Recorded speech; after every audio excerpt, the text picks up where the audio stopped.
இந்த கொடுத்து விட்ட நாட்டுக்கோழியை இப்ப கட் பண்ணி சுத்தம் பண்ணியாச்சு. அதை அரைச்சி குழம்பு வைக்கிறதுக்கான ப்ரொசீஜர் பார்க்கலாம் வாங்க.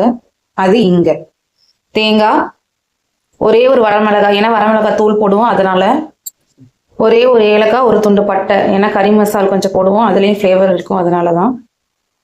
நார்மல் கோழியை விட நாட்டுக்கோழி கொஞ்சம் சுருக்குன்றதாதான் நல்லா இருக்கும். அதனால 1 to 1.25 ஸ்பூன் மிளகு போட்டுக்கலாம்.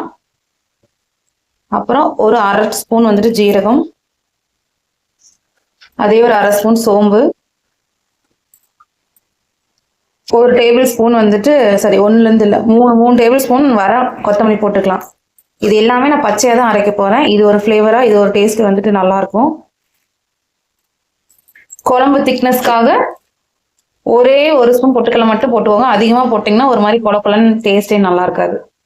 அடுத்தது கடைசியா சின்ன வெங்காயமும் பெரிய வெங்காயமும் மிக்ஸ் பண்ணி வச்சிருக்கேன். சின்ன வெங்காயமே அதிகமா போட்டீங்கன்னா இனிப்பு அதிகமாயிரும், குழம்புல வந்துட்டு இனிப்பாட்டு இருக்கும். அதனால சின்ன வெங்காயம் பெரிய வெங்காயம் சேர்த்து போட்டீங்கன்னா கொஞ்சம் டேஸ்ட் நல்லா இருக்கும்.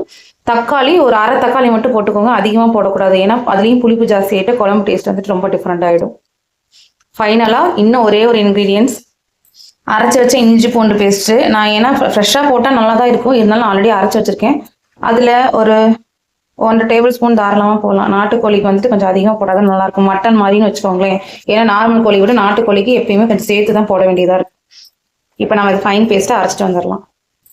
அப்புறம் இன்னொன்னு சொல்ல மறந்துட்டேன், கொத்தமல்லி வந்துட்டு கொத்தமல்லி தூள் ஒரே ஒரு டேபிள் ஸ்பூன் போட்டுக்கோங்க. ஆல்ரெடி வர கொத்தமல்லி போட்டதுனால. மிளகாத்தூள் கொஞ்சமா ஒரு 1/4 டேபிள் ஸ்பூன். எங்களுக்கு வந்து குட்டி மிளகா, கார மிளகா, அதனால எங்களுக்கு கொஞ்சம் போட்டாலே காரம் ஜாஸ்தி. ஆல்ரெடி வர மிளகா போட்டிருக்கு. இனி வணக்கும் போது கறி மசாலா, சிக்கன் மசாலா போட்டுக்க வேண்டியதுதான். நான் இன்னைக்கு குக்கர்ல தான் செய்ய போறேன். எண்ணெய் ஊற்றி கடுகு, கருவேப்பிலை, வெங்காயம் போட்டு வணக்கிக்கோங்க. வெங்காயம் நான் வந்து பெரிய வெங்காயம் போட்டுல அரை வெங்காயம் மிச்சம் ஆயிடுச்சுன்னு சொல்லிட்டு அதை போட்டு தாளிச்சுக்கிறேன். கடுகு பிடிக்காதவங்க சோம்பு கூட போட்டு தாளிச்சுக்கோங்க. இப்ப நம்ம பச்சை வாசனை போறதுக்காக ஆட்டி வச்ச மசாலாவை ஊத்திக்கலாம். இந்த மாதிரி தலைவலன்னு கொதிக்கும். தயவு செஞ்சு யாரா இருந்தாலும் க்ளோஸ் பண்ணி வச்சுட்டு பச்சை வாசனை போற வரைக்கும் வணக்கிக்கோங்க. இப்ப ஃபுல்லா ஃப்ளேம்ல இருக்கு, அதனால என்ன பண்ணணும்னா கொஞ்சம் அதிகமாக தான் கொதிக்கும். அப்ப நீங்க என்ன பண்ணிக்கிறீங்கன்னா ஃபுல்லா கம்மி பண்ணிட்டீங்கன்னா இந்த கொதிக்கிற தன்மை வந்துட்டு ஸ்லோ ஆயிடும். அதுக்கப்புறமா நீங்க கரண்டி விட்டு கிண்டிக்கலாம். இல்லைன்னா அப்படியே ஃபுல் ஃப்ளேம்ல நீங்க கிண்டிட்டே இருந்தீங்கன்னா மேலே தெளிச்சிடும். கொஞ்சம் டேஸ்ட் நல்லா இருக்கணும்னா கொஞ்சம் மெனக்கெட்டு தான் ஆகணும். இன்னும் கொஞ்சம் லைட்டா எண்ணெய் பிரிஞ்சு வரட்டும், அது வரைக்கும் வெயிட் பண்ணலாம். கறி குழம்பு வேகும் போது முட்டை வேலைனா எப்படி, அதனால முட்டை ஒரு பக்கம் வேவிச்சுக்கலாம், குழம்பு ஒரு பக்கம் வச்சுக்கலாம். இன்னும் ஒரு அடுப்பு ஃப்ரீயா இருக்கு, கொஞ்ச நேரத்துல சாப்பாடும் வச்சிடலாம். இப்ப பாத்தீங்கன்னா தெரியும், போட்ட மசாலா இருக்கிற தண்ணி எல்லாம் ஃபுல்லா வத்தி கொதிக்கிற தன்மையே அப்படியே ஸ்டாப் ஆயிடுச்சு. இந்த ஸ்டேஜ்ல வந்துட்டு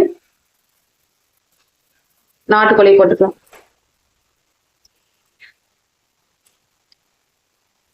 நாட்டுக்கோழி போட்டீங்களா, போட்ட ஒரு கொஞ்ச நேரத்துல அதுக்கு தேவையான உப்பு, கொஞ்சமா மஞ்சத்தூள், கொஞ்சமா கறி மசால், கொஞ்சமா சிக்கன் மசாலா. ஏன்னா அவங்க காரத்துக்கு ஏற்ற மாதிரி போட்டுக்கிறது தான். இப்ப நம்ம கிண்டி விட்டுட்டு ஒரு 5 நிமிஷம் இந்த மசாலாலேயே வேக வைக்க வேண்டியதா. தண்ணி எதுவும் ஊற்ற வேணாம். பெரட்டி விட்டுட்டு ஒரு கொஞ்சம் மட்டும் ஒரு 5 நிமிஷம் வணங்கணுங்கிறதுக்காக லைட்டா மட்டும் தண்ணி ஊற்றி ஒரு 10 நிமிஷம் இப்படியே நீங்க வணக்கிக்கோங்க. அதுக்கப்புறமா நம்ம தண்ணி விட்டுட்டு விசில் விட்டுக்கலாம். எனக்கு கிரேவியாட்டம் இருந்தா போதும், ரொம்ப தண்ணியாட்ட குழம்பு வச்சு சாப்பிட்றதுக்கு எங்களுக்கு பிடிக்காதனால இந்த சொம்புல ஒரு 1/4 சொம்பு தண்ணி ஊற்றிக்கிறேன். ஏன்னா ஒரு 5-6 விசிலுக்கு மேல விடணும், தண்ணி சுண்டிரும். அப்பதான் கிரேவி நல்லா கிடைக்கும் நமக்கு. அதனால ஒரு 1/4 சொம்பு தண்ணி ஊத்திட்டு மூடி வச்சிடலாம். என்னதான் நம்ம காரம் உப்பு எல்லாமே போட்டு கொதிக்க வச்சாலும் ஃபைனலா நீங்க விசில் விட்டுட்டு பார்த்து போட்டுக்கிறதா பெஸ்ட். எனக்கு தெரிஞ்சு இப்ப நான் எதுவுமே டேஸ்ட் பண்ணல. விசில்லாம் விட்டுட்டு பத்தலைன்னா அப்ப போட்டு ஒரு 2 கொதிக்க வச்சுட்டு இறக்கிடலாம். இப்ப நான் க்ளோஸ் பண்ணி வைக்க போறேன். விசில் எல்லாம் அடங்கிடுச்சு. இப்ப நம்ம ஓபன் பண்ணி பார்ப்போம்.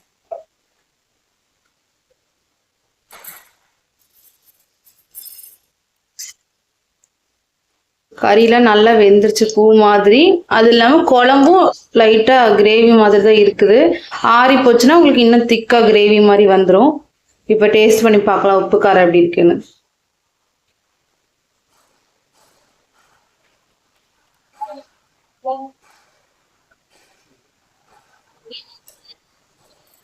உப்பு கொஞ்சம் கம்மியா இருக்கு, காரத்துக்கு மிளகு பொடி போட்டுக்கலாம்.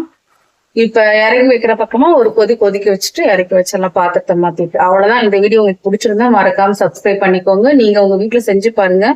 கொஞ்சம் டைம் எடுத்தாலும் டேஸ்ட் வந்துட்டு நாட்டுக்கோழி வந்துட்டு சூப்பரா இருக்கும். ஒன்ஸ் ட்ரை பண்ணுங்க. மறக்காம சப்ஸ்கிரைப் பண்ணி சப்போர்ட் பண்ணுங்க. நான் மீண்டும் மீண்டும் சொல்றதுக்கான ரீசன் என்னன்னா, அப்பதான் உங்களுக்கு வீடியோ நெக்ஸ்ட் நான் போறது அப்டேட்டா வரும். நீங்க நல்ல நல்ல வீடியோ வந்து பார்க்க முடியும். பாய்.